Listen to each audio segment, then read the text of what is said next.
Ayollar majburiyati, qanday kiyinish, yurish, yashashni o'rgatyapsan. Balki ideal erkak qanday bo'lish kerakligini ko'rsatarsan. Xo'sh, soqoli bor xotinlar, ey erkak turkumini qotili. Ha, o'sha klaviatura botiri, davlarni o'zgacha bor dedi.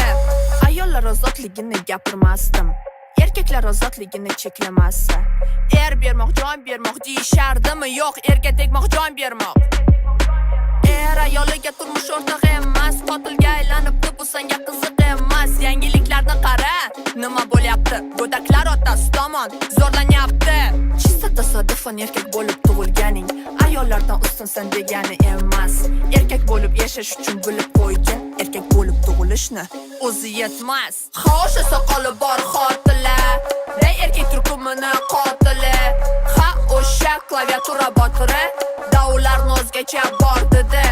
Xo'sh, soqoli bor xotinlar, ey erkak turkumini qotili.